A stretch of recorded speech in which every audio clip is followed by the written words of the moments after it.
Test, test. Am I live? Can you guys hear me? Hey, what's up, guys? All right, it looks like it works.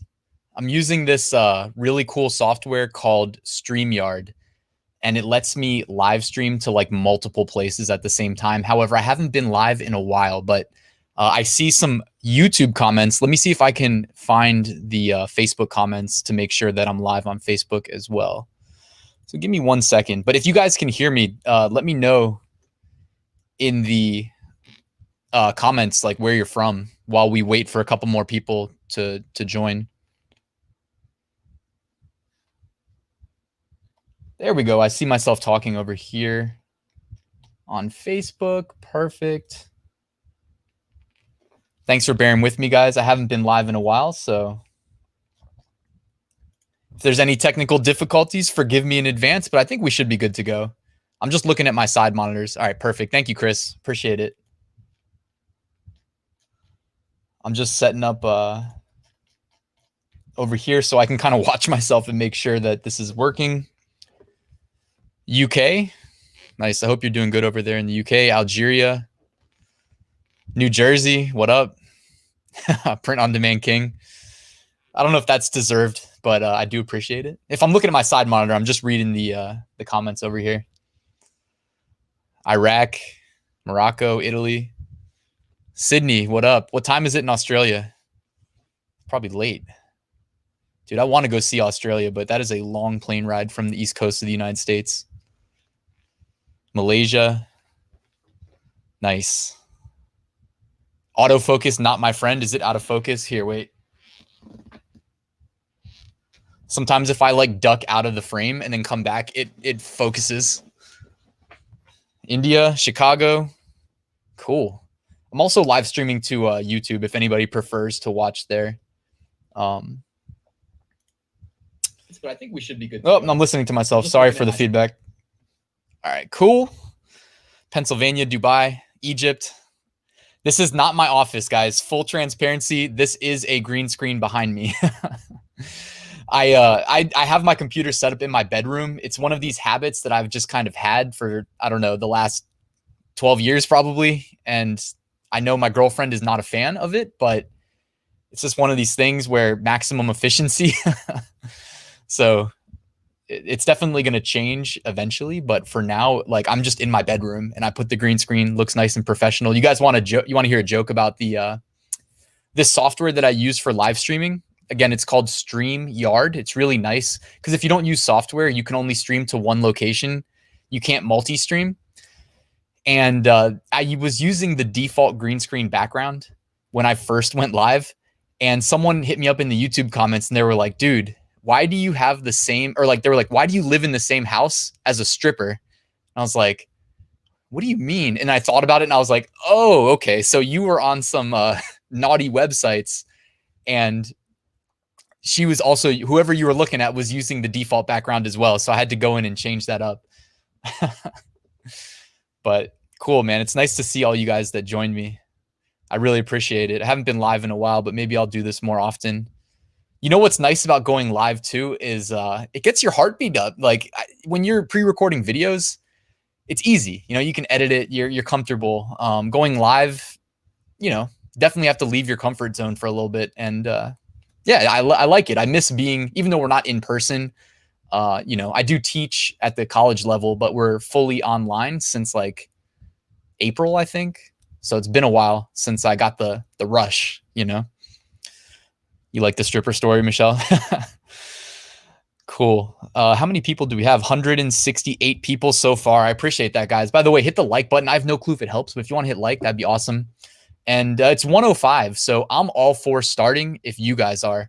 So I'm going to get going, get started on this presentation. Also, I don't have like a really long presentation, and this is not a sales pitch. This is genuinely like, this is meant to be constructive and actionable content. Basically, I want to give you a little bit of background on my journey, like how I got where I'm at today. And hopefully that will shed some light on what I call like Ryan's method to passive income, which by the way, I never set out to say like, oh yeah, I'll make some money online and then call it Ryan's method. Like I just didn't see anybody else talking about the complementary aspect of making money the way that I've been able to, which is essentially what I'm going to talk about. A couple complementary ways of making money online. So also, by the way, I am live. Like I'm live for a reason. I want this to be kind of interactive.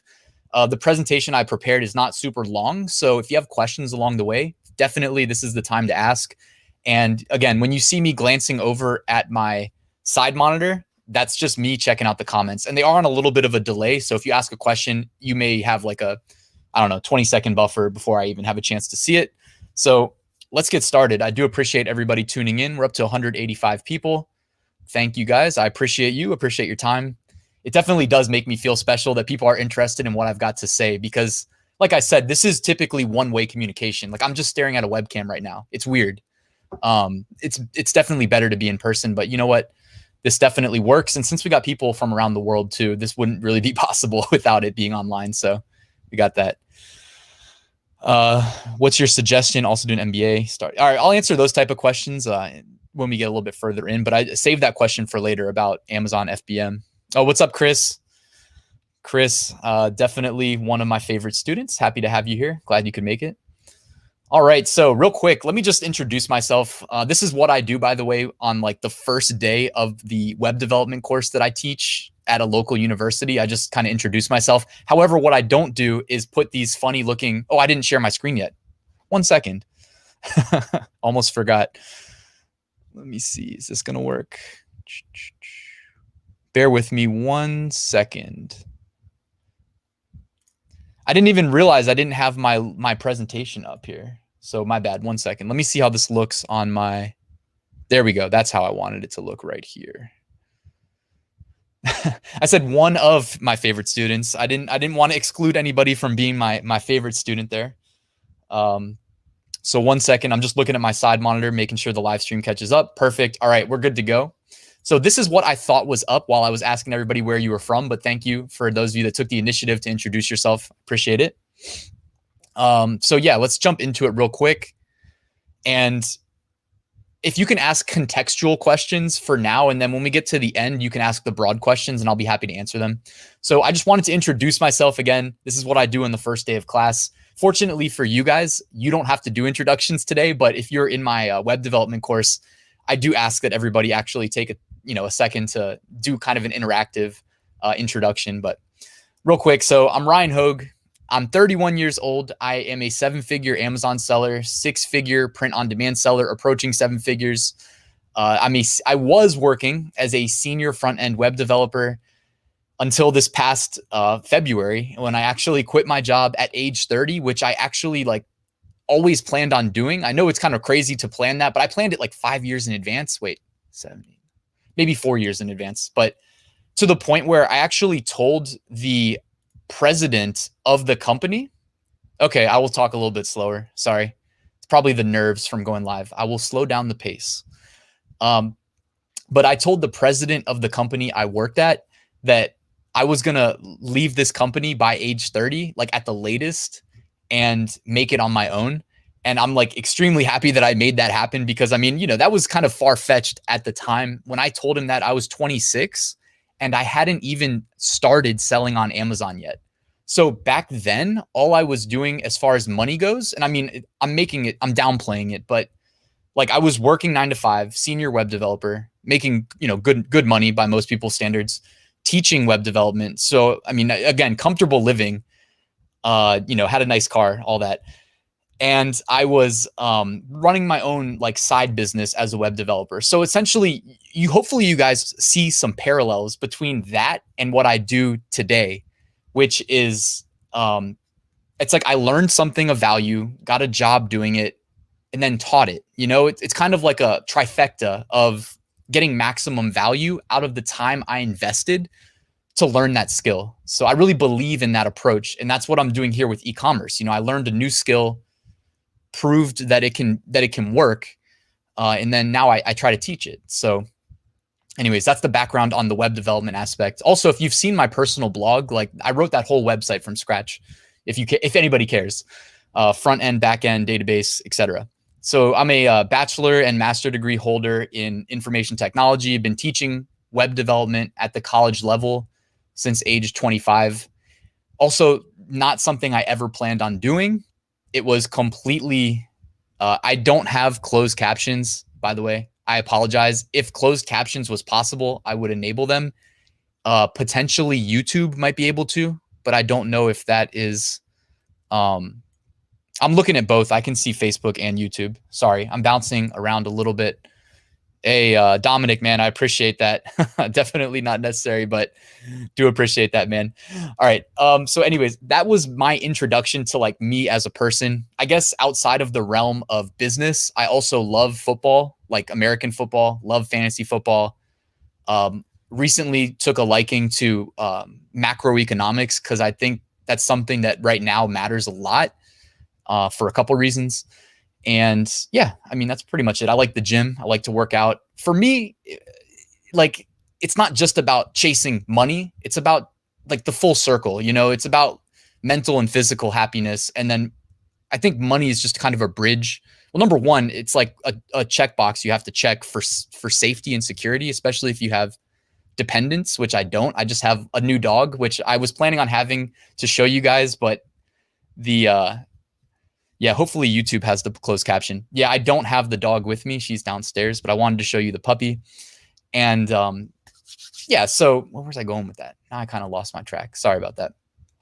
But anyways, the whole e-commerce thing, like this was something that I knew had to be done on the side because as a web developer, trading my time for money, it was effective at generating a certain amount of money, but it wasn't going to get me where I wanted to be because I couldn't scale it like on my own without creating the next Facebook or something, you know? So anyways, that led me to e-commerce. And now I want to just briefly talk about my e-commerce story. I'm not going to tell you the whole thing, but for those of you that didn't know, I publish income reports going back to the first month of profitability. It's on my personal blog. It's also on YouTube. I have a playlist called Income Reports. Now, if you guys want to laugh at my oldest videos and you want to see how crappy I was at doing doing YouTube videos, go back to the early income reports because like anything else, it was hard up front and then over time it got easier, you know, but like for sure, I didn't delete any of the old videos. They're all still there. If you want to laugh at me, while I struggled to like get comfortable on camera and all that, like go back and check those out. They also have some information in there about what it was like starting the e-commerce businesses and whatnot. Yeah, I'll answer those questions about like closing Etsy stores towards the end. I'll have like a more of a broad Q&A session. Yeah, Dominic, man, I feel you. He said it's hard oh yeah, I can show the comments. My bad. See, I'm getting better at the live stream stuff. Bear with me. Dominic said, I still suck at making videos. Guys, check out his channel, by the way. I did an interview with him, like, I don't know, was it a month ago at this point? But he had made, I think, $2,000 profit on Amazon merch in 2 days. And his interview was probably like one of the best I've ever done. And he shared so much. So that is on my YouTube channel. Check that out. All right. Now, again, I want to touch on something kind of broad spectrum because I spend a lot of my time at my computer and I do a lot of things. And at face value, it may not seem like it's feasible for one person to do all this because I don't have a team of people. It's literally just me. This is how I do it. Like I have a nice computer setup, very fast computer. Like I put another $3,000 into it just a couple months ago. And, you know, I'm not saying you have to put $3,000 into a computer build, but it was one of these things that I had to, sorry, I was checking to make sure if the comment was still there. I turned it off. Perfect. Like I said, bear with me. If you guys just joined the live stream, this is the first time I've been live in like 6 months. So I'm still relearning everything and getting comfortable. But anyways, I was talking about like, it's not enough always to just be a computer nerd. Sometimes you got to kind of have the hardware to match it. So I use 4 monitors. I'm very comfortable. I've been using the same mouse for the last like 15 or 16 years. The mechanical keyboard, everything. It's like a symphony. Like it's like an extension of my body. So when I use a computer, it's very efficient. So if you're wondering how I get so much done in a day, it's because I've put, I don't even know how many tens of thousands of hours of my life sitting here at a computer. Some would say wasted. I mean, it's all relative, right? But I've spent a lot of time here at a computer. I used to just be a computer gamer, you know, that used to be fun. I was very competitive, pretty good at it. And I kind of switched that into gamifying business. You know, if you can gamify business and learn to love it, then business can return real life money, which then you can do a little bit more with than just claiming to be good at computer games like I just did, right? Cool. Yeah, I'm looking at the questions about being a beginner to e-commerce. I definitely want to take some of these questions towards the end of this presentation. I promise the presentation won't be too long and there'll be plenty of time for questions. All right, another part of how I'm able to get a lot done, you know, and by the way, I do sleep 8 hours a night. I'm one of these people, I can't not sleep 8 hours. I need my sleep. It's also been kind of brutal lately because the new puppy, let me see if I have a picture of the puppy real quick. Do I have a good one? What did I do with it? I got this new dog a couple days ago and it is like 1 pound. So it's extremely, extremely small. Oh, tell me I have a picture. Oh, I'll get one. Hold up. And sorry, I know this is bad live stream etiquette to be like doing something else on the side monitor. So check this out. This is the dog, like her, by the way, we're naming her Chili. And she'll just be on my computer desk and just messing with the keyboard, biting the keys. So my productivity has definitely been a little bit lower recently than it normally is, but for good reason. I mean, she's as cute as can be, so tiny. We need her to grow a little bit. And yeah. So automation though, like if you want to go have a life and have a business on the side, returning you some money, and if you want to wake up with more money, like you want to wake up from sleep, from a night of sleep with more money than you had when you went to bed, automation is your best friend. Like the lifting the requirement to manually trade your time for money or be at a place from 9 to 5. Like I know, you know, I don't want to hate too much on 9 to 5 jobs. I haven't even been out of my 9 to 5 job for a year yet, but man, I don't miss it. You know, like working to make other people wealthy, it's okay if you have to do it, but if you I love that you guys love the dog. I'm happy I could find a picture. But yeah, I mean, you guys already know the drill, man. Like no one's gonna work as hard as you will for yourself, you know? So like whoever you're working for, whoever's signing your paychecks, like if they were your employee, they won't work as hard as they will for their own business. And so that's why it's like if you have the chance to work for yourself, that's definitely in my mind optimal. And there's never been a better time than now. You know, even prior to the COVID-19 stuff, you know, e-commerce was growing as a trend year over year over year. And just think about how hard it used to be to start a business. You probably had to do brick and mortar retail. You had to pay like rent for a retail space. You had to stock the shelves, pay employees. And then after you did all that, you need to advertise. So anyways, online, we're solving a lot of those problems. We're removing the barriers of entry. We're reducing the amount of money required. It's just online businesses are really a no-brainer, man. I'm glad that you guys love all the dogs. I'll answer your question about the merch keywords extension later. And then real quick, so this is a high-level insight into my story. So back in 2016, I started Amazon FBA late 2016. I ended up crossing paths with, well, I tried to do it on my own, did not figure it out, ended up crossing paths with somebody who not only was a successful FBA seller, but was a coach. They had already coached people successfully for Amazon FBA. And this was, I mean, if you believe in fate, if you believe in like the stars aligning and just screaming at you like, hey, you were meant to be at this place at this time, that was it, you know? So I made sure to go talk to that guy. It was at some like little business conference thing that I actually was like super late to my 9 to 5 job to be at, but I was there supporting a friend. And I ended up talking to the guy, telling him I was interested, ended up paying him $2,500 to teach me Amazon FBA, which, I mean, it's a little steep, but at the same time, like, is it really steep? Like FBA is not easy to learn. So, and I used up quite a bit of his time. Anyways, the rest is history. That ended up paying massive dividends. I've sold to date, if I subtract Amazon merch and Amazon KDP and Amazon FBM, I've still sold over $1 million on Amazon through FBA. It's probably like 1.3 million. So, I mean, that was a good investment. the 2,500. And I mean, there's no shame in investing in yourself. Even if you fail, it's like, hey, you dared to be extraordinary. You dared to do something that most people don't do. Like you dared to do a little bit more than what's required.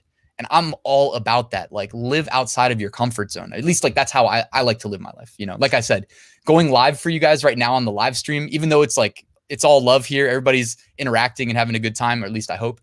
You know, it gets my heart racing a little bit. I like being live. I like the challenge, you know? So anyways, from FBA, now I've learned a little bit of how to sell on Amazon, but I'm still learning. Now I got extra practice for selling on Amazon through Amazon Merch. Amazon Merch is a separate portal for selling on Amazon. The main portal for selling on Amazon that they intended for us to use is Amazon Seller Central. And that is, when I say Amazon FBA, I'm talking about Seller Central.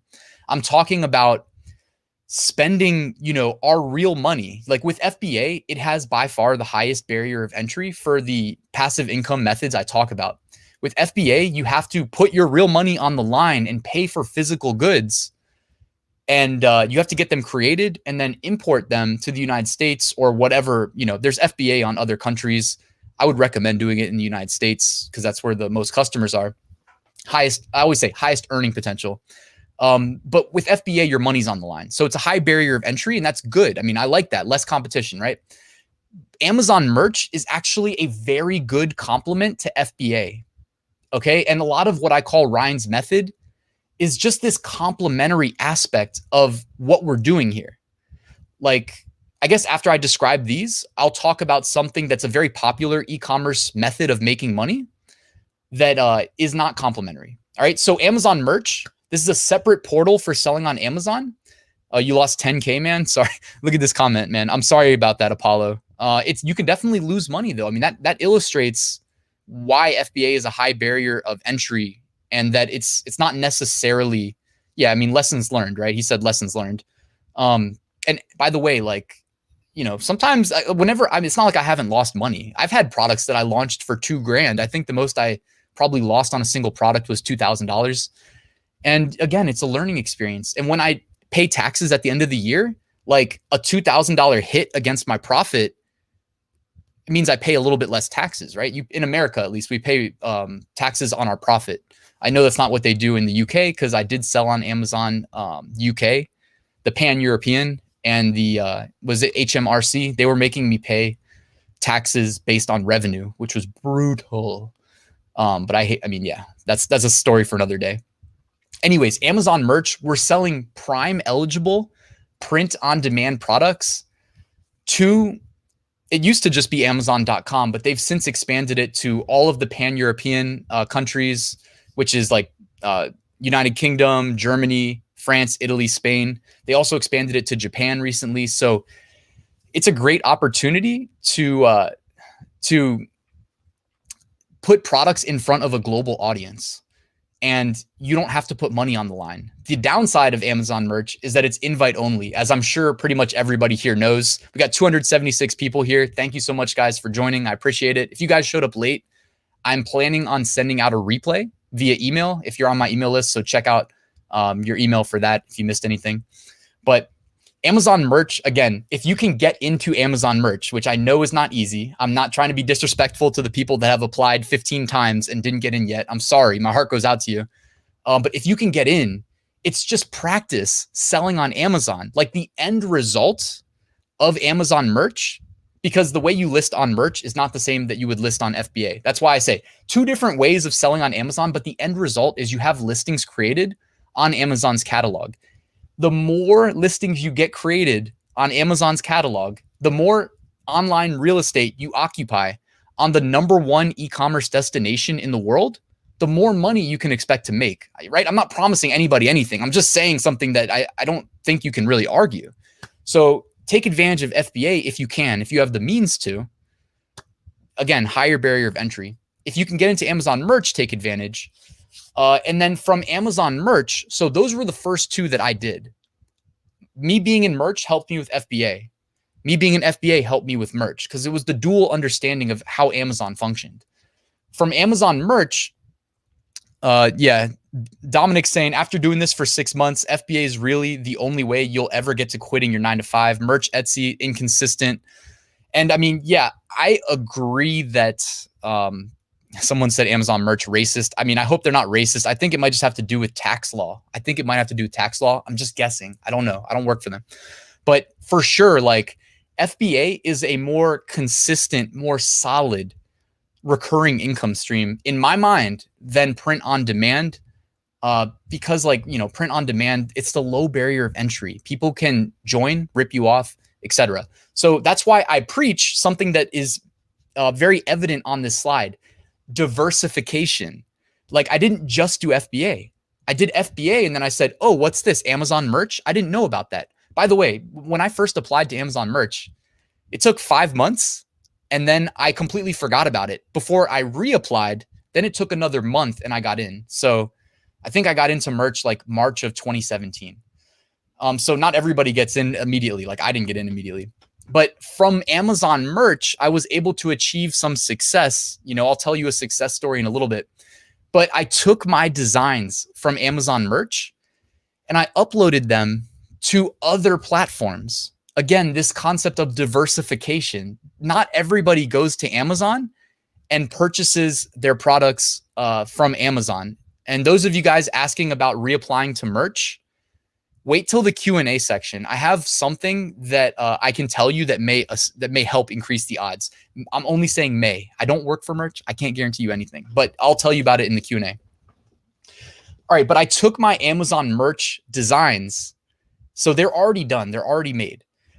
And then I just uploaded them to more places. I uploaded them to more products in more places. I mean, again, just occupy online real estate. And I did it as simple as possible. I didn't go and start a Shopify store where I'm responsible then for doing the whole website, which I know probably better than anybody else, unless you're a web developer, like how hard it is to do an optimized website, not just having a website, but doing it optimally, which is a word you hear me say a lot because that also applies to these other things you see there. Using the Printful integration, I sold on Etsy, eBay, Amazon, selling on Redbubble. Like it's not just enough to be there in my mind. You don't just want to be there because all you've done is the minimum. You got to do the optimizations, the additional like 10 to 20%. That's what sets you apart from the crowd. So that is a lot of what I teach and preach is that extra remaining step. You know, I always liken it to the game World of Warcraft. If you guys remember that computer game, like I used to be a beast at that game. I used to play that game all the time and for sure was one of the best in the world statistically. Anyways, I love bragging about computer games. I know I miss them, you know, now my whole life is dedicated to like business, but man, I miss the computer games. Anyways, the point of me saying that was that in World of Warcraft, you start at level 1 and then you level your character up for like a month until you hit the top level. And when you get to the top level, you feel like you've accomplished something, right? Because it took so long to get there. But all that's really happened is now the other half of the game starts. Now it's all about optimization because just being at the top level means nothing if everybody eventually gets there. And what I'm trying to liken this to is launching an Etsy shop and posting products on Etsy, but not doing optimizations like changing your primary thumbnail to stand out, or doing good keyword optimization, or always running a sale, or enabling personalization. You feel me? It's like these little things. And once you've done them, it's easy. It becomes second nature. You just have to kind of sit down and like dedicate a couple hours to learning it, right? And after that, it becomes second nature. So that's how you stand out. That's how you separate yourself. You know, I don't want to go into any business if I don't feel like I have some edge. So each of these, I feel like I've got some edge, or if I don't have an edge, then I'm able to automate my presence there. All right. And it's not costing me anything to be there. So it's either or. Like if I'm investing time, I need an edge. If I'm investing nothing and I'm just automating it, fine, whatever. All right. From what I call the dropshipped print on demand aspect, where I took my Amazon merch designs and put them on more products and more marketplaces. From there, I put them on KDP, Kindle Direct Publishing books, low content books. Yeah, I saw Sorry, I keep looking at the chat and like breaking the flow of things. But yeah, I saw Alexandra Strombu, friend of the channel. She's also doing Amazon merch content. Check out her channel. She's exploding on YouTube because she does great Redbubble content, but she just expanded to Amazon merch. So go show her some love. But yes, I took my merch designs and I put them on KDP books. This is, again, Amazon KDP is similar to Amazon merch. It's another way to sell on Amazon. It's another way to occupy online real estate on Amazon. Instead of selling print on demand apparel like this shirt, you can sell print on demand books. And what's cool about KDP is that there's no upload limit. There used to be. They lifted the upload limit, but they also they lifted the upload limit, but then they made it harder to upload a lot, you know. I talked about that in a video earlier in the week. I don't want to talk about it right now, but with KDP, like, you are just adding your designs to another product. And in this case, Amazon is fulfilling them for us. And the best part, when you push a product to KDP, you can check a couple checkboxes and that listing will be made available not only on Amazon.com, but on like the top 10 Amazon international marketplaces. Is Printful Amazon worth it? I definitely think Printful Amazon is worth it. Now, again, I want to talk more about this in the Q&A, but like, this is a good time to just briefly mention that with Printful Amazon integration, you're selling through Seller Central. So your listings are not Prime eligible. So you have a choice. You're not necessarily competing directly with Amazon merch, which are Prime eligible. You're only competing with Amazon merch if you sell the same product types. So I've mentioned that I sell, you know, a lot of hats, for instance, because Amazon merch doesn't have hats. The other product I sell a ton of, coffee mugs, because coffee mugs don't have, merch doesn't have coffee mugs. Now, the day merch gets coffee mugs, I'm going to have like 15 to 16, maybe even 17,000 listings that are going to be almost obsolete because Amazon merch is going to be the preference of the buyers. But when that day comes, it comes, you know. Where'd that comment go?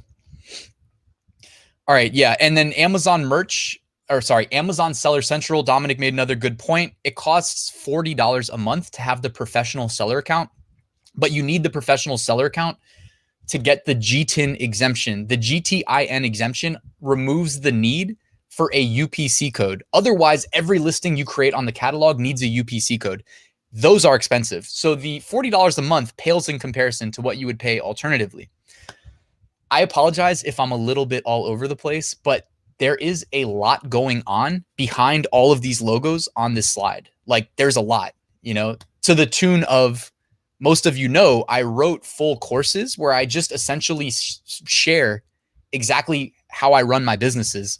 And those courses all took forever, you know, because there's so much. But anyways, KDP was nice to me when I first joined. That was about a year ago. I'll actually talk about that in a second. But the results of what I just kind of described as far as my e-commerce journey, which was FBA to merch to what I call drop shipped print on demand, which is just taking the merch stuff, putting it in more places, more products, and then drop ship print on demand to KDP. The result was $29,700 profit in 2017, which doesn't tell the full story, because if you look at my first year, it was about 53,000, I think was the number. But I just broke it by year here. So 2017, which was when I started. I mean, I started earlier in the year, but full transparency, it's all on my income reports. $29,700 profit. 2018, and this was while working 2 jobs. But I mean, I also did make a priority of this business. And also, I mean, I'll keep it real. Like, I was a web developer, so I was at a computer all day at my 9-to-5 job. And if I had any spare time, I was working on FBA, merch, whatever, you know. People would look over my shoulder and call me out, but I mean, I didn't care. Like, what? Call me out for what? Like, I'm making money.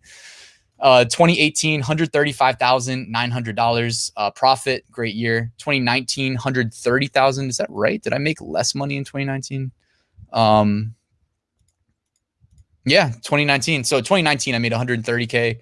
That may be attributed to like Amazon merch increasing their the cut that they take from the base product cost, etc.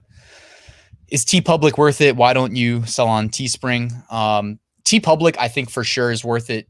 So hold up, let me show you these comments. I'm just kind of looking at a few as we go. TeePublic is owned by Redbubble. All right. So TeePublic and Redbubble owned by the same company. They got bought out.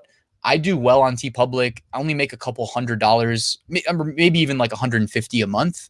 But again, like 150 times 12, 1800 USD for what? You know, I'm just taking the designs that I've already done for Amazon merch and uploading them to another place. What else? Should we invest in a post office box? Yes. I mean, honestly, that's what I did. Yeah. I would recommend getting a PO box. I think I pay like $62 a year. That's always subject to change. It's on like recurring billing. So if they increase the price, I wouldn't even know, but it's pretty cheap. So PO box is a good idea. All right, cool. William says I can jump around. So I appreciate that. He gave me the okay. So I'm going to jump around because I'm not the best at live streaming. Like I said, 6 months in. Teespring, horrible, not user-friendly. Agree with that. And Teespring, another downside. And I mean, another friend of the channel on YouTube. I love plugging everybody that I like. Shimmy Morris, go check him out. This dude sold over $70,000 on Teespring in a very short period of time.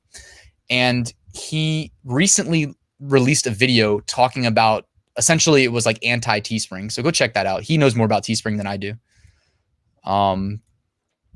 Came in late, was wondering how many unique designs you have and if you design yourself or purchase design assets. So Julie, when I started, because keep in mind, I've been at this for closer to 4 years than 3, right? So over 3.5 years. Like when I started, I didn't have a course and I didn't really look to anybody for advice. I just kind of went through it the hard way. You know, I don't recommend doing it the way that I did it, but it was earlier on. You know, there weren't that many resources. Merch Informer, honestly, the Merch Informer tool was like out very early, and that blog helped me out a ton. And there was a podcast that I talked about in a recent video where I talked about a 7-figure profit Amazon merch seller. That podcast was called Merch Minds, and they still do episodes. I mean, I love those guys. So like, I didn't have too many good resources, and I was learning from limited amount. So it took me longer. The reason I say it took me a long time to learn, longer than it should have. I used to do all my designs unique by myself. I basically, you know how Amazon merch gamifies print on demand? Like they say, all right, you're in tier 10. You get, it used to be 1 upload a day. I don't know if it's 2 now. Like they're weird with the upload limits. Then it was like tier 25, upload 2 a day. Tier 100, I think they said 5 a day. Yeah, when I went through it, 5 a day. Tier 500, when I hit tier 500, I was like, oh crap. Now I have 20 slots a day because I never used to go to bed at night until I had done my merch uploads. That was like just a rule I had, even if it meant losing sleep, whatever. And I mean, I gamified it, but at some point the gamification kind of fizzles away because you get a target you can't really reach. So you kind of have to figure that out on your own. But I did design all of my designs by myself to date, actually. I mean, to date, I've done all of them myself. As far as purchasing design assets, yes. I do either purchase them, and I have some resources that I give away for free. I give away a lot on YouTube, but like I don't give you the full picture. I do reserve stuff for behind the paywall of my courses for the members. In my print on demand courses, like there's a lecture called just graphic assets where I've negotiated free resources that are normally paid in some cases. And then I also give like some recommendations for free places you can go. Just so you know, a lot of you guys are probably in the course and you already know that. But also, I mean, the guys at All Sunsets, just real quick, I got to plug them. Like All Sunsets, if you want to use my affiliate link, it's appreciated. But if not, it's all good. If you guys aren't using them, I've been just hammering All Sunsets recently because these sell so well. And I've been using this in conjunction with Automate POD, which is a tool that me and a friend actually built. He's a back-end web developer. I'm a front-end web developer. We call that a match made in heaven. We made this Chrome extension, and it automates the design process for you on Canva and Photopea. So I know I got a little bit off topic there, but that's how I am currently doing my process for designing. And I also automate the upload process, but I'll talk about that in a second.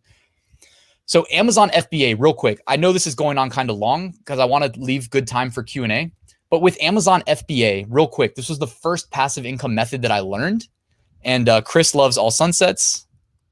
I know Chris loves it. I know a lot of other people do. I've seen a lot of good feedback in the YouTube comments.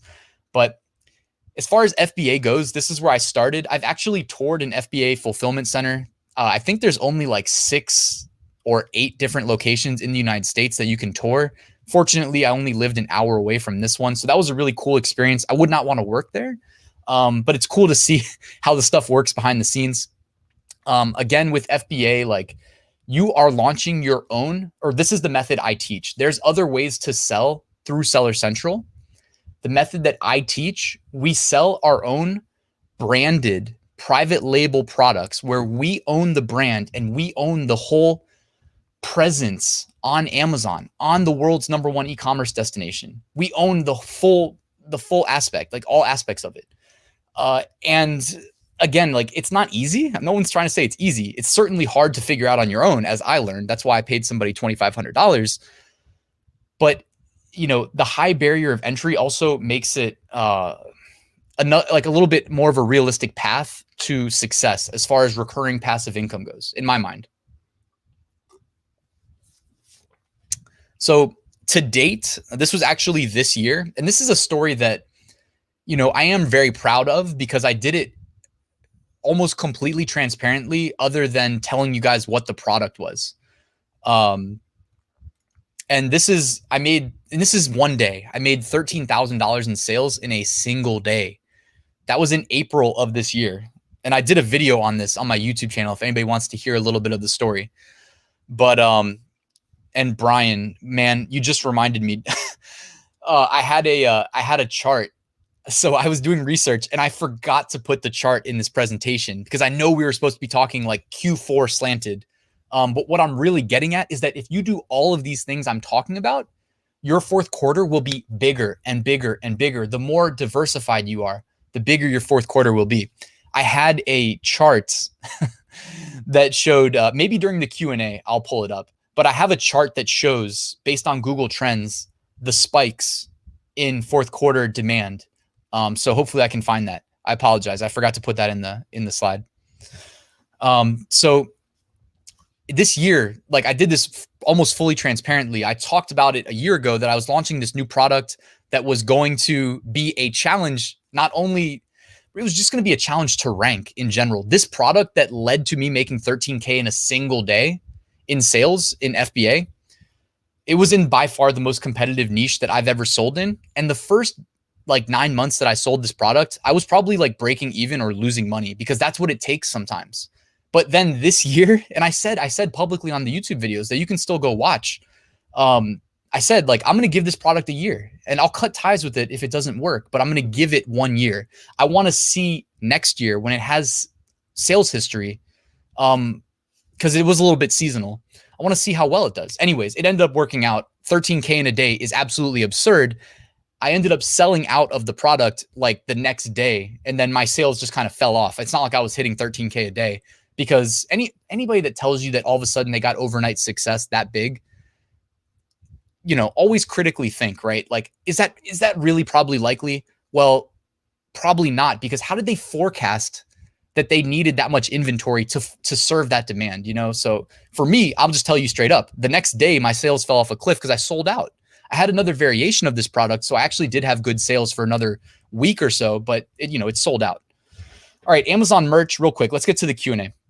You guys are probably familiar with Merch by Amazon. It is, again, a portal for selling on Amazon. You sell print on demand, Prime eligible products. There is a lot that goes into this as far as research, as far as not just designing, but optimal designs.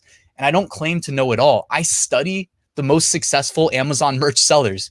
And, as a result of me being on YouTube, I'm fortunate to know a handful of very successful merch sellers that make me look bad, So I get to learn from some of them as well. I get to pick their brains privately. And a lot of what I learn, I tell you, and also everything I learn, I tell you in the merch course. I'm just saying, I'm not trying to make this a sales call, but I do. My best day to date, I cracked 100 sales. And I made I made $700 in royalties because I took this screenshot before the day was over. Yeah, I mean, I agree with you, Dom. Talking Etsy, it's all about search engine optimization. It's all about having a good title, good keywords. Don't skip your tags. your good thumbnail for sure. Because again, just if you're wondering why your products don't sell, go to Etsy, type in your keywords, look at your product next to all the other options. Do you stand out? What makes your offer special? You know what I mean? Put yourself in the shoes of the customer. Dropship print on demand. So again, this is me taking the merch designs and just throwing them up, more products, more marketplaces, doing it in an efficient way and streamlining the optimizations. You know, again, like I'm not just, if we're talking like me selling on Teespring or TeePublic, like I'm just kind of doing the minimum there because those platforms, they don't get enough traffic for me to warrant spending a ton of time trying to optimize a listing. But fortunately, I do have an upload automation tool that I use that'll just do it for me. You know, I mean, I was going to be running the tool while I was doing this live stream, but they're having a little issue with the login right now. So I'm not running any upload automation, but for what it's worth, like I was running it this morning. And I mean, I've been getting like 700 to 800 uploads a day done to Amazon merch alone using upload automation. So shout out to my friends at Merch Titans. You guys have heard me talk about them, but that is my preferred uploader because it supports Amazon merch, as well as all the other platforms. All right, so my best day on Etsy, I did $4,453 in sales. This was mostly through the Printful integration. Again, about 5% of my listings were through Printify. But here's the thing, and for those of you that didn't hear me say this before, a big reason why I recommend Printful over Printify is that Printful gives you more control over your business. The more successful you are, the more sales you get, the more like customer service you have to do. And like I said, I don't have a team. You know, if you have a team, you're fine. I don't have a team. So wasting time doing customer service, it like eats away at you. You know, it rips your soul out. If you're doing it through like GearBubble or Printify, this is something that people don't usually say on YouTube. And I mean, this is why I try to diversify my print on demand production partners so that I can speak from my personal experience. But like middlemen like Printify, you don't get to, unless something changed recently. Like if you need to do something simple like change an address, you have to work through their support team and the support team has to do it for you and they could mess it up, you know? So with Printful, you get full control because Printful owns the full vertical. They own everything. So it's all done in-house with their software and their fulfillment centers, and you get a lot more control. So I really, Dominic says Printify, Printful. All right. Well, hey man, it's all good. You know what, Dominic, we need to do another interview on the channel. Let's just go back and forth and talk about it. I'd love to have like an open discourse on that. I haven't been using Printful since Etsy took my account away. So, you know, I'm definitely open for that. All right. Kindle Direct Publishing. I mentioned I took my dropship print on demand designs, uploaded them to Kindle Direct Publishing books, print on demand, low content books. By the way, if you don't, I didn't really explain what that means. Like low content books means I'm not writing anything on the book interior. And we are selling physical paperback books.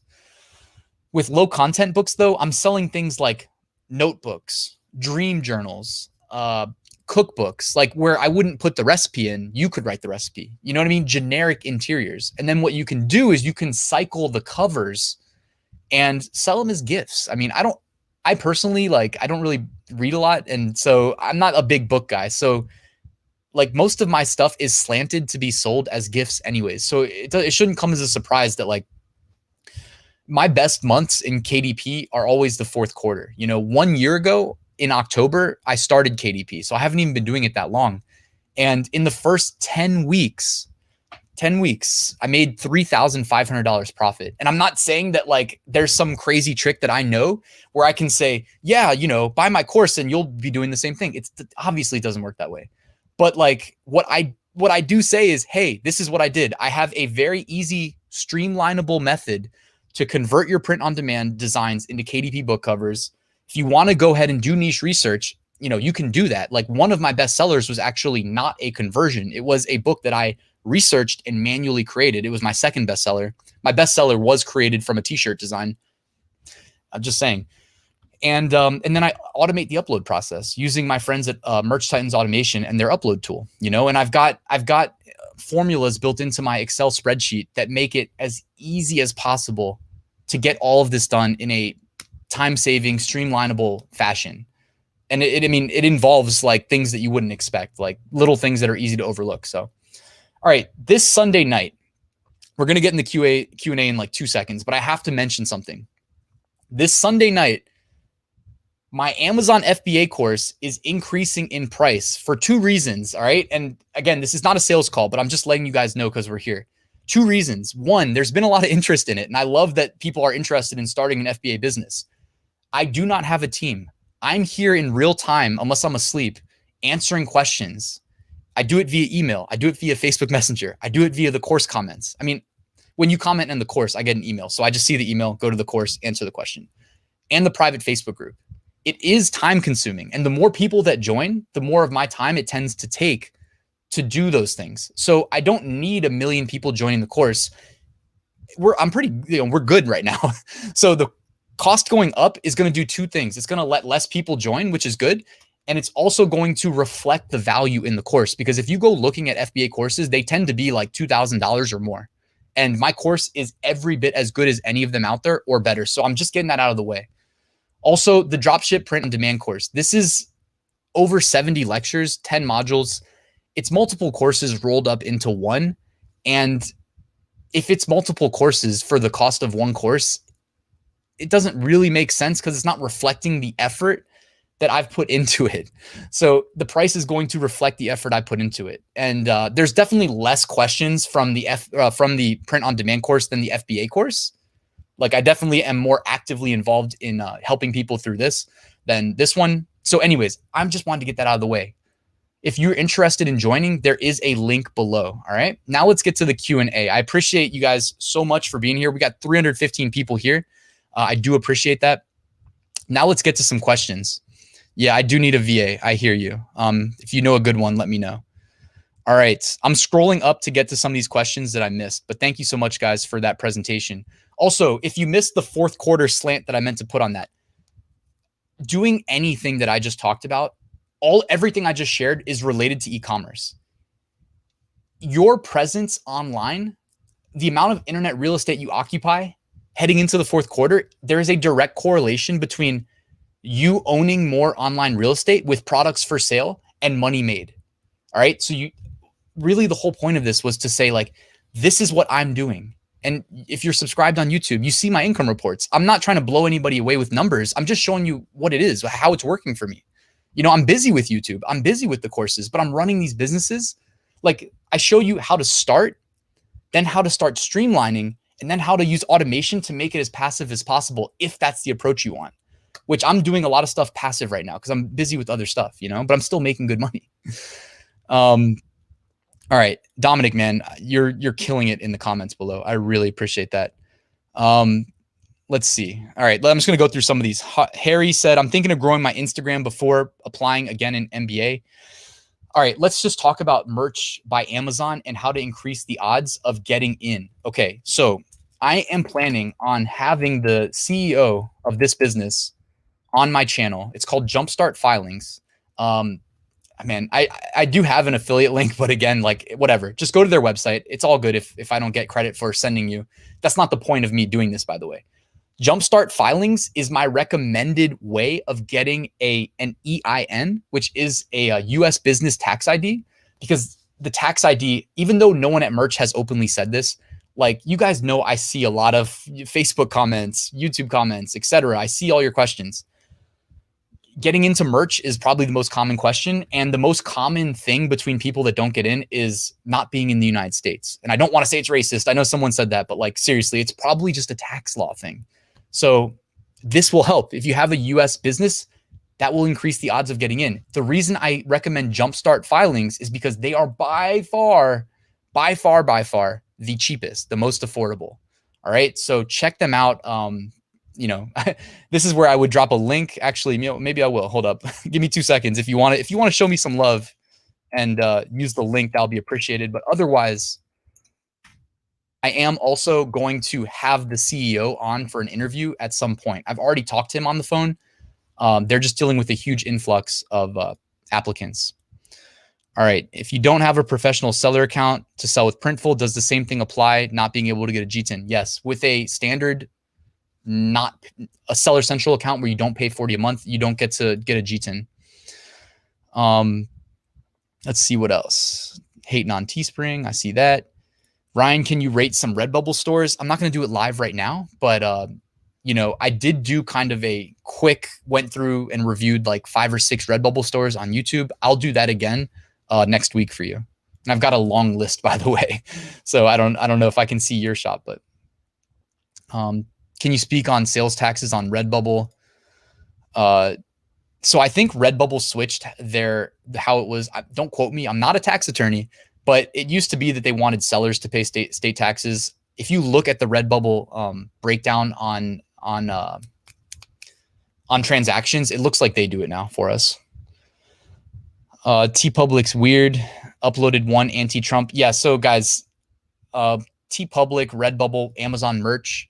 Keep in mind that like there's 2 things to be mindful of when you upload designs. There's the like legality side, and then there's the what do marketplaces allow side. And you may be completely fine with your design and uploading keywords from a legality side, but the marketplace may still say, we don't like it, gone. It's just part of the game, you know? So Dominic says Redbubble pays the sales tax. Do you have any issues with people stealing designs from KDP and putting them on merch? Whoa, that's like reverse psychology. I didn't even think about that. I gotta be honest, like I have so many designs. Someone asked how many designs I had on KDP. It's definitely over 10,000. I haven't looked recently. I'm not uploading as many as I used to because they implemented a control mechanism where you can't just, I used to run the Merch Titans uploader and have it running like 6 tabs in parallel, And when I was uploading manually, by the way, I was running like 8 tabs in parallel. So I had probably uploaded faster manually than the automation, but you can't do that anymore. You can't do it on merch either. I dropped a video, I think earlier this week, talking about how they prevented us from doing that. What about Zazzle? I've uploaded 200 designs. Man, Zazzle, I'm getting like 1 sale a month, and I have at least 8,000 or 9,000 designs up because I'm using the upload automation. It's a function of the organic traffic they get, and then they probably want you to, because I know they get organic traffic, but they also want us to send them traffic. Do you know Ryan Hogue? Yeah, I know him. Struggle to find new ideas on Etsy. Got hit by trademark infringement. Stressed out. I don't use eRank. People have asked me about eRank. I don't use it. The only tool I've used for product research on Etsy is called Allura. All right. It is essentially, it looks like Jungle Scout. It looks like Jungle Scout for Etsy. All right. And they've got like 2 really smart data engineers that essentially do all the magic behind the scenes to validate your Etsy print on. It doesn't have to be print on demand. So it's not restricted just to print on demand, but it works based on the keywords that you search for. I just put a link in the chat if anybody wants to check it out. This has been popular when I've talked about it on YouTube. Again, I talked to the CEO of this company. They're really good as far as like, they have good free tools as well. So Allura for Etsy is what I've used. I haven't used eRank, so that'll help validate niches if you're not getting sales. With all the product and account suspensions going on Amazon, I've dealt with this. They tried to suspend my Amazon Seller Central account either a year or 2 ago for a duplicate ASIN violation. Duplicate ASIN, which is what it sounds like. They don't want the same product twice on Amazon. They will suspend you permanently. It's not like someone doing it. It's an algorithm, right? So the algorithm, I got caught, and I had to go hire a company called, by the way, this is not an affiliate link, but I will still share it with you. Again, I'm not doing any of the affiliate stuff for the affiliate money, but if there's an affiliate program, of course, I'm going to use the affiliate program, right? Free money. But this company right here, it's called Fountainhead ME. These guys specialize in helping people that get in trouble with Amazon Seller Central accounts. They also do everything. I mean, literally, they do everything. It's full service. So I had a great time working with them. I'm only speaking to what I know. So I'm sure there's other alternative companies if you need something for Amazon done. But again, I'm only going to recommend what I can recommend from experience. So Fountainhead ME, they've been great. TeePublic is garbage, deactivated 6 times. I don't know what it is. I wasn't seeing anything about TeePublic deactivating people until 3 months ago, maybe 4. And then all of a sudden it was like everywhere. I'm seeing so many people talking about it. I'm sorry about that. As an e-commerce total beginner, drop shipping or Amazon FBA. So The big difference between those two, if you're talking drop shipping or drop shipped print on demand, there's a low barrier of entry with drop shipping because you don't need to pony up any money up front. With FBA, it's good and bad that, you know, it's a high barrier of entry and you're risking your own money to have any chance of even participating. But at the same time, you know, you're filtering out a lot of people that either don't want to do it or don't have the means to do it. So it's really up to you. You know, I did FBA first. But I mean, I also didn't really know about print on demand upfront. So, you know, I don't know, whichever works for you. I think they're both great. I think FBA, like Dominic said, is more consistent and a more reliable option if your goal is to quit your job. I would do it all. But careful with TeePublic. They pay you royalties. What's your GearBubble story? All right, I talked GearBubble real quick. So GearBubble, I don't like hate GearBubble or anything like that. I talk about them mainly in a negative light. They are a print-on-demand production partner. They specialize in like coffee mugs, shot glasses, jewelry. All right, if I had to say the things they specialize in, it's probably that. It's probably shot glasses, mugs, jewelry. They do pillowcases, but I know other people do too. Anyways, whoops, just showed my email address. If anybody freeze framed that, please don't spam me. But with GearBubble, like my story is that I didn't know of any other print-on-demand production partners, and I found out about GearBubble. So they had a monopoly on the information that I had as far as production partners go. And so I paid, I mean, I'm always keeping it real with you guys. I paid $2,000 to join some GearBubble course. I mean, I didn't even use the course. I joined solely because they said, I think the course was less than that, but they said, how about this? If you pay us like 2 times as much, we'll give you lifetime integrations, because GearBubble charges you monthly to use them, which I hate, you know, like, because they're making money off of us when we make a sale, but then they're also making money even if you don't make sales because they're charging. So anyways, they're very competitive with their pricing on the mugs, the shot glasses. I have lifetime integrations, so I don't have to pay. That's why I still use them for selling on Amazon Seller Central, really is all I'm using them for right now.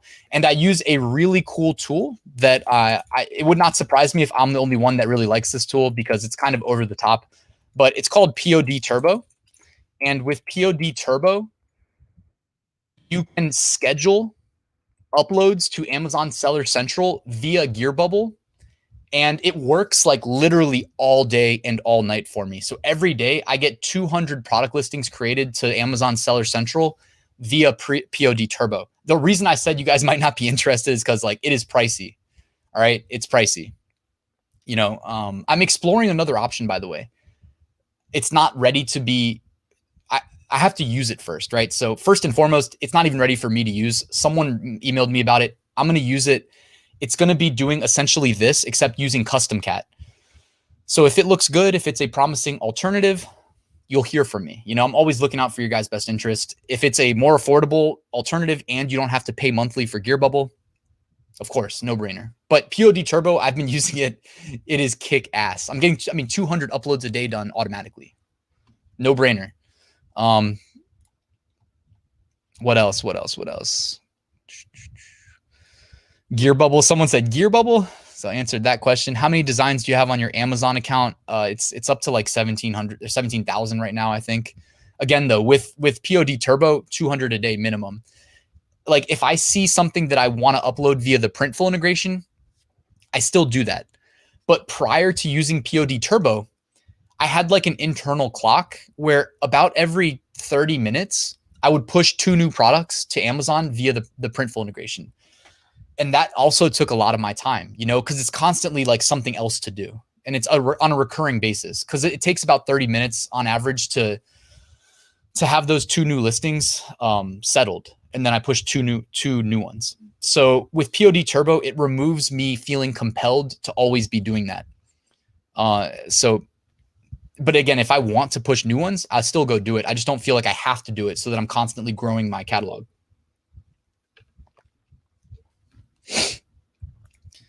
Natalia says, agree, Teespring isn't very user-friendly. Love the fact that you can have multiple niche storefronts. I know Etsy lets you open up multiple storefronts. I think Redbubble lets you do multiple accounts, and they don't like IP ban you like Etsy would. But you need to have a separate PayPal account, I think. So that might be your issue. Also, as far as different niche stores, like I don't really like to do the multiple niche stores because honestly, most customers don't see your store. Most customers, they search, they click, they add to cart, they check out. There's no stopping at the store. So it's not that it can't be done, and not that you can't execute it in a nice creative way. It's just like, for me, it's not part of my personal approach.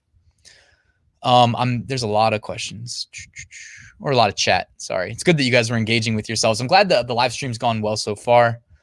Stuart says all sunsets made my designs look so much more professional. Agree, man. Agree. They helped me too. What else?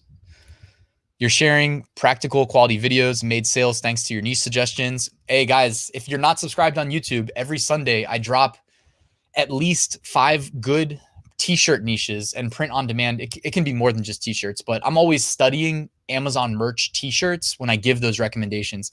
Like, part of my approach, I try to be practical. If Amazon merch has the highest earning potential, which again, think about it, Prime eligible print on demand products, the listings are Amazon listings. So people have trust in Amazon. On the world's #1 e-commerce destination, yes, Amazon merch, unless someone wants to argue, it is the highest earning potential. So I optimize my research and my designs for Amazon merch, and then I just let it trickle down to like everywhere else, you know, Redbubble, the Printful Etsy integration. If something's selling really well, I'll push it to the Printful eBay integration, but I don't feel compelled to do that unless I see it validated. Other costs besides $40 a month to do Printful Seller Central? No. And by the way, those of you guys that think advertising is required, the method that I teach, I always teach you how to advertise. Like, I'll teach you how Amazon advertising works, teach you how Etsy ads work, eBay ads, etc. But you don't have to, because you're on these websites that do so much organic traffic and they're trusted brands. What's the alternative? You start your own brand on Shopify. By the way, good chance to plug a video. I did an interview yesterday with just an awesome guy, man. Awesome guy, awesome channel. I guess you'll see the video. I was going to try to pull up his channel, but his name's Daniel Inskeep, and he's probably been on YouTube for like a month, but his channel is just exploding. And he has like the best video you will find on Shopify print on demand, because this dude is not a sucker. He's smart. And he condensed the entire process into 16 minutes. He's also like a masterful video editor. Honestly, watching his channel made me feel like I suck at YouTube. So I did an interview with him. Trust me, I asked him about the Shopify experience. He did the full spectrum, start to finish, ran some ads, and ended up losing a couple $100 because, I mean, just think about it. Like, think about it as the customer. If you want to buy something, you go to a website of choice, Amazon, eBay, Etsy, Walmart, wherever, Redbubble, and you buy it, right? Think about the other path. Oh, I'm on Facebook and I see an ad for something that I never intended to buy. I either click it or I don't. But if I do click it, then you have to establish faith in that customer, or that not even customer yet. You want to convert them into one, to trust your website, trust your brand. So you have that whole challenge there, and you have to be selling stuff that they're interested in to do an impulse buy. So it's just so much harder. It's not that it can't be done, but like, man, it's hard, you know? This guy said, automate POD works beautifully. I appreciate the plug. Matt Bieber said, I need to get better with the keywords. Keywords matter a ton, and at the same time are overvalued sometimes. Like, one of the things I try to illustrate is, we know that politics as a niche is selling really well. But like, if I go right now in front of everybody and I create a t-shirt design that says, vote Trump 2020 with an American flag, and I post it to Amazon, what is my expectation of making a sale? It's so low, because I'm going to be indexed on vote Trump 2020. I'm going to be like the 100,000th shirt that says that. So, I mean, it's like the keywords matter, but also the sub-niching matters more than the keywords. But also, just last night, I did like a 8-minute video review from a member of my Amazon merch course. And I just said, hey, he's like, hey, my sales aren't where I want them to be. I said, give me one of your listings. Let's just do a review. And I looked at the listing, I looked at his competitors, and there was a glaring keyword not included in his listing that every other shirt in that niche that was ranked on the top of page 1 had. So it's like sometimes it's simple. And by the way, adding that keyword doesn't guarantee him sales, but like he needed to have that keyword in the listing. It was a no-brainer, you know? And again, I'm just looking at the catalog. I'm just looking at what's out there. None of this is me saying, oh, I'm Ryan, I know everything. I'm just looking. I do it in real time. I record the screen and I say, let's do the research in real time. There it is, you know? The Q4 sales spike. Q4 sales. Dude, I wish all right, let me see if I can find this chart real quick. 1 second. I got to stop sharing. All right. Actually, that was quicker and easier than I thought. So I got this here for you. Let me share my screen again. So here, this is from 2019. This is just looking for Christmas gifts, but the primary driver of what we consider to be the fourth quarter sales spike is holiday related sales and holiday related demand. And as you can see, there are these ebbs and flows. And one of the weirdest things that I'll say, this is not me saying like trying to say anything technical that I can prove, but this is just my personal opinion. Like this isn't a normal thing I would say in like a YouTube video, right? Because I like to kind of stick to things that I can kind of verify and provide a background and data. This isn't something I can verify, but like the more things you have for sale online, it's weird. You see like ebbs and flows in sales. And I can't explain them. I don't know. Like it could be like a Wednesday. All of a sudden, sales are crazy across the board, across all the marketplaces, not just like one niche, but like you can see like products just selling or just like people spending money.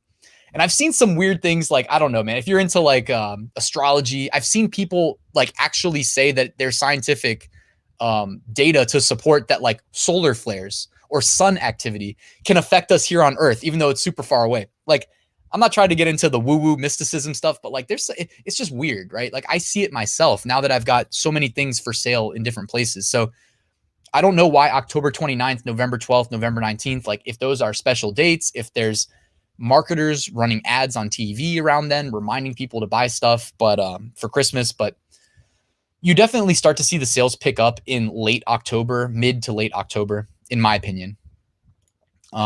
Chris said, sorry, too long. I'm out. Chris, I appreciate you being here anyways, man. Julie says, big spike end of November, Black Friday for sure. Yeah, I mean, it ramps up as you get closer. Jonah said, sitting on a train middle of Poland, hearing Ryan in the States. It is cool. I've never been to Poland, but that sounds awesome. Ryan, what are your tips to starting an Etsy shop, especially for Q4 and holidays? First and foremost, like all of the fundamentals of a good Etsy shop, they still apply. Like always run a sale, always make good thumbnails. One thing you can do to set yourself apart though, is like you can put something in like your shop banner related to the fourth quarter. Call it the countdown to Christmas sale, you know, call it something funny like that, countdown to Christmas sale. And then in the banner, say 20% off everything, and then run a 20% off sale. Constantly have the sale running though, you know, and make it seem like it's themed. Yeah, Dominic knows he figured out what product I was selling that did 13K in a day. It won't let me show the comment. There it is. Etsy's all SEO, main image. Yep, agreed. Nim Shrez said, got accepted on Merch by Amazon a few weeks ago, uploaded 10 designs, got one sale, priced everything at $13.50. I love it. Yeah, if you're in tier 10, defer profitability. You'll make way more money if you can get into like tier 500 as soon as possible and then start increasing the prices of your listings. Plus, all of your uploads on Amazon merch, they don't stay on Amazon forever. You get 365 days. And if they don't make a sale, they fall off. Also, after like 90 days, if they haven't sold, most likely they're not going to, in my opinion. So you can delete and refresh anyways. One thing, if you're on Pretty Merch and you upgrade to Pretty Merch Pro, you can use the products tab, which is literally a lifesaver if you're in tier 1000 plus. So Pretty Merch, I don't usually plug Pretty Merch Pro, but I've been helping my mom out with Amazon merch recently. My mom, dude, I went to my mom's house. She hasn't been on merch in like 2 years. Just the designs that I gave her 2 years ago, she's at like $1,200 profit. So if you need like no effort at all, we haven't even, it's crazy that the account is still open. But she 1,200. I put it on my Instagram story the other day when I was at her house. By the way, Pretty Merch Pro, I just put a link in the chat if you want to upgrade because you're in a higher tier. I was just thinking to myself, they usually run a Black Friday sale. So you might want to hold off on upgrading because if they run a Black Friday sale, you'll save money. But Pretty Merch Pro, the analytics tab is great for information, but the products tab is incredible for managing your listings because you can add filters like above 90 days old has not sold filter, and then you can mass delete. So it's awesome. And I kind of took it for granted until I was looking at my mom's account. And my girlfriend also has an account and she doesn't have Pretty Merch Pro. And you start to miss those things when you don't have them. Do you unlock anything else than t-shirt on Amazon, making a killing from selling posters and wall art on Redbubble? That's awesome. You're probably a better designer than I am, honestly. I have posters listed on Amazon, 0 sales. I probably only have like 100 though. And I'll be honest, I geared them towards being sold to businesses, which, I mean, businesses right now are getting destroyed, right? So businesses aren't really buying posters. Someone said best keyword tool for Etsy. A lot of people say eRank. I have not used eRank. I have used Allura. So Alura. I don't think Amazon merch bans you by IP, but I don't know. Chris says, make your photo be the one that stops the scroll on Etsy. Like 100%. A lot of people do light background photos on Etsy on their thumbnails. So I just say, hey, dare to be different. Have the one with a dark background, and also it's not like one size fits all. You can actually like do niche research, look at the average thumbnail, just try to be different. That's literally what like online marketing is, by the way. Like talk to someone who runs Facebook ads. Like that's literally what you want to do. Dominic says Printful has one, a good paid one is Marmalade. Honestly, put keywords that you think people will search for. I think that's related to having good keywords on your listings. Then I see, all right, Printify greater than Printful. We'll debate that. Teespring does not get a lot of traffic. I think the website gets a lot of traffic. They just don't do us any favors. Like, just think like Teespring versus Redbubble. Teespring is not promoting our stuff the way that Redbubble does to their organic traffic. Plus, Redbubble gets more organic traffic. And then Redbubble, at no additional cost to us, they run retargeting ads for us. Meaning, we don't even put a billing method on file at Redbubble. So there's no way we're getting charged or losing money. If someone sees one of our products, like they actually click it, but they don't buy it, or especially if they add to cart. Because again, all these metrics, this is where me being a web developer helps a little bit, but like all these metrics are quantifiable. They're trackable. So Redbubble will, their Google ad account, it's all automated. And these retargeting ads, they just run automatically to try to bring someone back to the platform and buy that product that they just looked at. And it's dynamic. So they go from Redbubble looking at our product to ESPN to do fantasy football. And then ESPN's got a little sidebar ad via the Google ad network. And they're seeing a retargeting ad specific to that person saying, hey, come back to Redbubble, buy this product, and they do that all for us. How easy is that for us to leverage? We don't have to do anything except sell on Redbubble. So I call that a no-brainer, What else? Can't get approved on merch. Sorry to hear that. But using Printful and Amazon, good, good for you. And Printful Amazon, again, it scales up. Unlike Amazon merch, where all of your listings, you post them and then they either sell or they fall off of merch.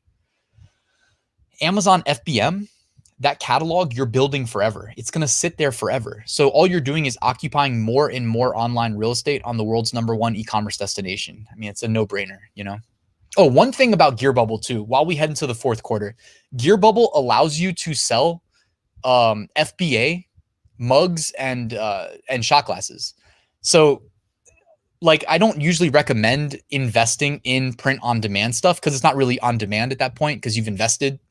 But GearBubble is the only one I know of, the only production partner that has the capacity, they have the resources on their staff to handle that request.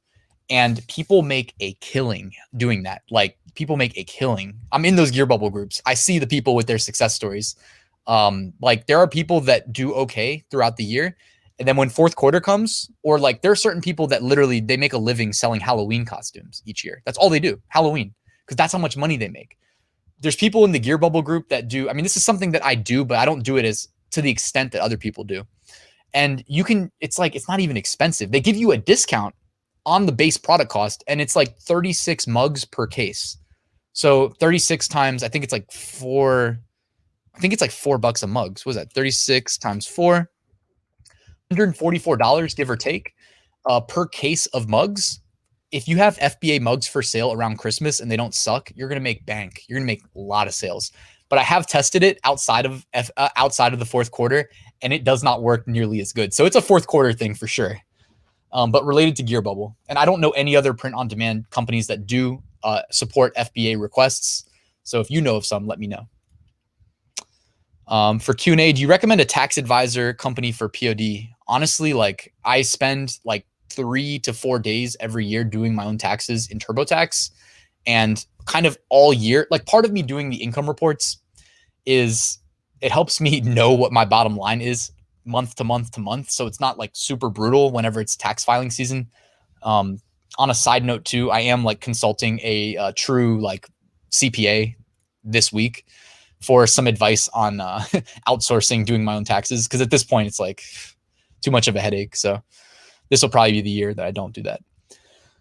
What platform do you suggest for a beginner print on demand? The best one is Amazon Merch, and time is of the essence. Amazon Merch typically stops accepting new applicants in the fourth quarter. It's not something they publicly say, but it's something that you'll notice. They stop. Everybody gets rejected in the fourth quarter in the past at least 2 years. So you want to apply as soon as possible. I think it's related to the increase in volume as far as demand for the products go, etc. But Amazon Merch, secondary to that, as far as like you're a beginner and you want the easiest path, Redbubble. I mean, it's not that you can't be successful at like Printful Etsy or Printful Amazon, but there's more effort involved in setting up those things, even though it's a one-time thing though. So if you have time on like a Saturday or a Sunday to just do it, you don't have to do it twice. But Merch and Redbubble, it's like very straightforward. There's not like all these other business processes that you have to worry about. You know, the customer service is outsourced. You don't have to run ads. It's all like taken care of for you. How did you start all this selling when you were all alone? Just honestly, man, like I that's why I'm transparent about how long it took. If you go to my income reports, like you can see, I mean, I've got a spreadsheet over here. I don't really want to drag the spreadsheet into the monitor.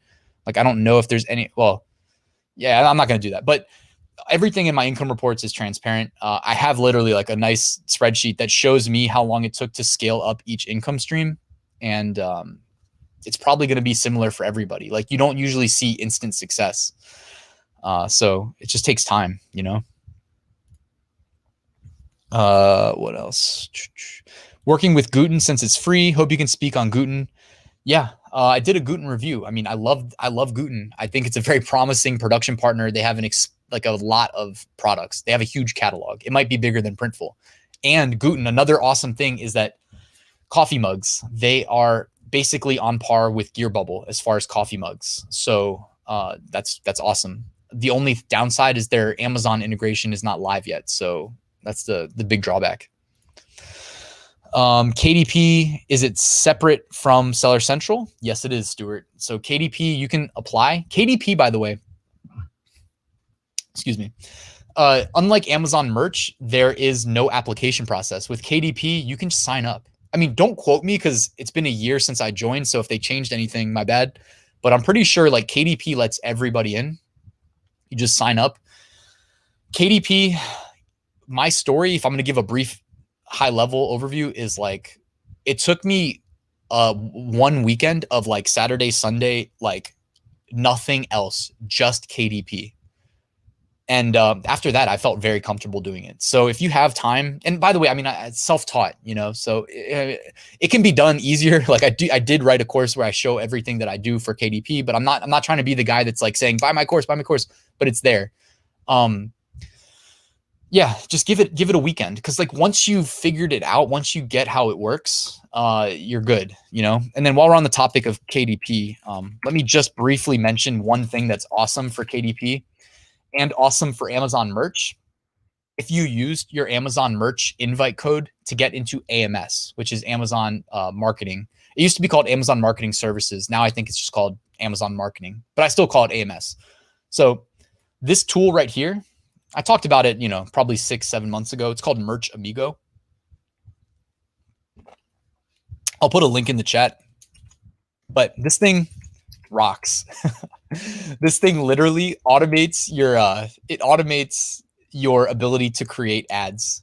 So like you can, because with KDP, I'm not an advocate of creating ads for things that haven't sold, because it's not even the fact that ads cost money. It's that your time is worth money. Now you know how to turn your time into money. So you need to be making like conscious decisions of like, I can set up ads, but is it worth it? Like, is the ROI there? So just constantly be thinking that. In this case, this makes it a no-brainer if you use Merch Amigo. And because I'm saying it for KDP, because everybody gets into AMS via KDP, like that's still active. And also that gives me and everybody else hope that maybe they'll reintroduce the invite codes for AMS to Amazon merch. It's weird that they severed the tie from merch and AMS. They did this back in 2018. They invited people, then they closed it. I know why, or at least I was told why, but I was told not to share why. But with KDP, it's still there. So if you're on KDP and you want to run ads, like Merch Amigo essentially automates the creation process. So you can do low ball bids. That's what I should mention, low ball bids. Because if you're going to be spending money and not low ball the bids, you shouldn't be automating it. You should be doing it manually. You can protect your money. Also, a company that I used them for over a year called Takeometrics. I may be doing an interview on my channel with somebody from their team soon, but they do automation of ad creation via Seller Central. So even though Seller Central just integrated with AMS, they do Amazon automation for ads as well, except it's not creating them via automation, it's managing them. And until you've had a month like I've had in the past, where I think I overspent, it's in one of my income reports. I don't remember which month of what year, but I had overspent like at least $1,200 that could have easily been prevented, but I just got lazy at managing my ads because I had too many products. I don't know, no excuses. I didn't do a good job. I don't want to blame the products. This automates your bids, and it will automate transitioning keywords from like broad to phrase match to exact match. And their approach to PPC is actually like the one that I teach. It's the one that I really believe in. Like, so I don't even want to take credit for it. I learned it here. It's my preferred method to Amazon PPC, and they automate it. And hopefully I'm going to have somebody from their team to interview on my channel. Who knows? If you're interested, like maybe they'll throw you a discount code. However, this is not something anybody needs if you're not selling like multiple products through Seller Central that you're advertising. But while it was on my mind, I thought I'd plug that. Update. PO box at the local USPS only accepts USPS stuff, but if you go to a local UPS store, they offer mailbox address for $70 for 3 months. All right. And that's awesome to know if you're going to be accepting things like packages and whatnot. Because I'm sure the USPS, man, like I know they've been getting a bad rap, but like that job isn't easy. I know that because also, you've probably seen this at local banks, for instance. Like one of the downsides of, you ready for a downside of FBA? When you send money internationally, like it depends on what bank you use, but dude, I use Capital One, so I have to go to the bank and physically do a wire transfer. I've been doing it so many times that like I can actually email people there. They know me at multiple branches, because that's how much time I spend at Capital One. But it's like the bank branches are disappearing and the staff is getting reduced. And I see the same thing at USPS. Like you go there used to be 3 people, now there's 2 or 1. So yeah, UPS, at my local UPS, they seem well staffed. And if that's something that you're interested in, it looks like $70 for 3 months. Good advice. What else we got? Best platform selling mugs. Definitely, as far as production partners go, like Guten, over GearBubble, because they don't charge monthly. And Custom Cat also looks promising, but I haven't used them yet. So I like to use them and then recommend them. What else is going on in the comments? Any other comments? It's looking like I'm near the bottom. I don't know if I missed some.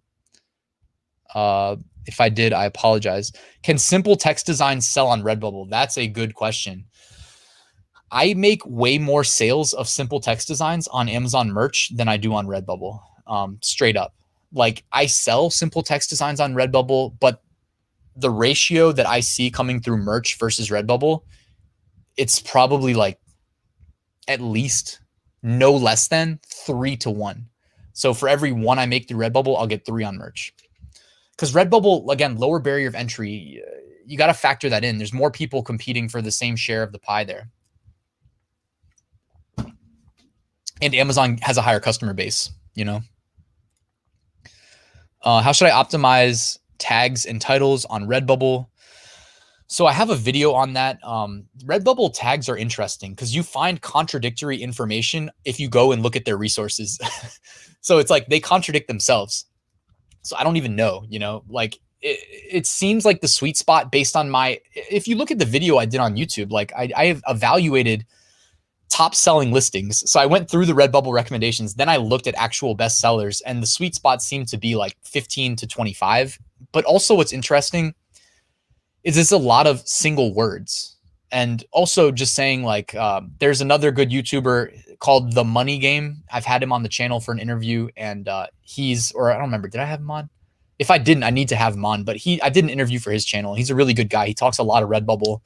Alexandra Strombu also, like, she does a ton of Redbubble stuff. So she's also very successful on Redbubble. So, I mean, she would know better than I would. But yeah, I mean, tags, as far as tags, like what I found in my research was 15 to 25. Best selling mugs we talked about.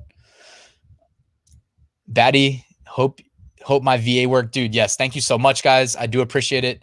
Let's wind down because we're running out of questions, but it's crazy. You still got 277 people here. I do really appreciate that. We've gone on an hour and a half. So thank you so much. Last few questions. How are your sales in new MBA countries? So I personally am not pushing there. I'm prioritizing United States market standard t-shirts because that's the highest profit potential. You know, there's the market, the customer base isn't as big on the new countries. Have you heard of selling POD on Amazon through Shopify, Printify, Integrate? Yeah, you can do that. I mean, there's Chris was telling me about one of these tools, and I know it off the top of I know it, but I can't think of it. But there's tools that you can pay monthly for that will bridge. If there's not a bridge between like an integration, they'll bridge the gap for you. I can't think of one that I know Chris uses. How do you automate the design process with Automate POD? This is an easy one to answer because I did the tutorials.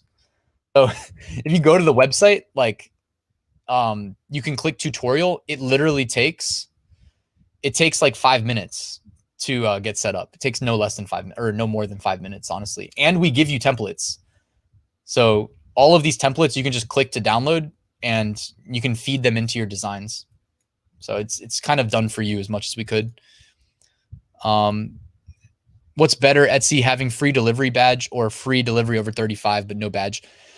I personally didn't do the free shipping that I know gets shown in I did do it on half of my t-shirts, but I didn't see a big difference in those t-shirts selling versus the ones that didn't have free shipping. So I always did the $35 free shipping guarantee because they said explicitly at one point that increased your rank in search results. However, I went back and looked for that like a month ago. I couldn't find it, but I know I read it. I'm certain I read it when it was first introduced. So, oops, I gotta close out of that. Someone hit me up on chat. Order desk. Thank you, Chris. Chris said order desk. So that helps bridge the gap between like Shopify and if you need to use Shopify to bridge to other places from certain production partners, that will help. What's better, Etsy or Redbubble? I think Etsy as far as profit. As far as companies go, I hate Etsy. But I think profit-wise, you're going to want to do, can I mute this? Why does this keep popping up? Don't show. Yeah, I would definitely prioritize Etsy for print on demand. How to do SEO on merch? That's a loaded question. Angela, that was awesome. I rarely stay. Thank you so much. This is where if people would say, hey, there's a deal going on. I don't have a deal. I don't have discounts. The reason I did this honestly was to spread awareness that like I am increasing the price of my print on demand course and my FBA course. If anybody's interested, it's going up on Sunday night. So, and also like, don't rush into the FBA course if you aren't ready for FBA. Like, don't do it. Like, it's not worth it. You know what I mean? Like, it's one of those things that it requires at least like one night a week. When I started, I did one night a week, but it was like religious, and you can, if you do 2 nights a week, even better, but no less than one night was dedicated to FBA and nothing else, because it's not easy getting started, and you got to hold yourself accountable. Thanks for the kind words. I appreciate it. How you make designs. Honestly, the way I make designs lately, I mean, if I'm doing text designs, big, bold text, make it easy to read. Like, one incredible tip for those of you guys that sell print on demand is like, if you cannot read the text on your design from search results, you're not going to get clicked. Like, if someone can't read it in this, because no one's reading the title of your listing, that's for the algorithms. The thumbnail, like, look at the picture on this slide where it says RyanHogue.com. I got it right here on the shirt. Like, you can read that. Like, make sure the text is legible and make sure the color contrast is good. On Amazon merch, if you check black as a shirt color, that's probably going to be the primary thumbnail color. So make sure your text looks good against the black shirt. All right. It's kind of simple, but man, like, so, hey, and those of you guys like Secret Confessions that is uploading while listening, brilliant. That's literally what I would be doing. How often do you update your paid courses? I keep them up to date. Like, if anybody says something's outdated, within probably 24 hours, it's updated. Also, as we head into a new year, I'm going to refresh everything, and I'm going to put in I don't want to delete old modules just because they're old. If they're still relevant and correct, I'm leaving them. But what I'm going to do is I'm going to kind of include a truncated mini version of the courses so that you can reference that if you have less time, because it's hard to do like a one size fits all. Some people want like the super detailed explanations. Other people want the need to know, and it's hard to cater to both crowds. So what I'm definitely doing 100% is I'm going to, like, in addition to the POD course, it's at like 73 or 74 lectures. I will create a module that is like the whole course condensed into best practices and like less of a step-by-step tutorial, because that's where it ends up taking forever. Those will still be in the course, but it'll be condensed to like, hey, like, go get the GTIN exemption. By the way, reference this lecture for the step-by-step. But in the short version, it's just going to say, this is the next step for you, so that's what I'm going to be doing. Also, I'm going to be doing weekly, at least for the next 3 months while we're in the fourth quarter. I'm going to be doing weekly office hours for everybody in the courses, just so that we, so that it brings everybody together community wise, but also get the questions answered in case you didn't reach out. But again, I do actually, it's not a team. It's just me. I'm monitoring everything myself. Course comments, private Facebook group, messenger, and email, which, let me check my email inbox. Yeah, not too bad. I keep it clean, All right. Looks like, what tier are you on? I'm in tier 100,000 right now on Amazon merch. Yes, my courses are lifetime access. So you get what I've done now, and then you get what it's going to evolve into in the future. Like, when I first launched them, the prices were very, very low, and everybody that jumped on, number one, thank you so much, because you give me that boost of confidence to like keep moving forward. Also, number two, like, you saved a ton of money. So just saying. How to do free niche research. I do talk about that publicly outside of the courses and in depth in the courses.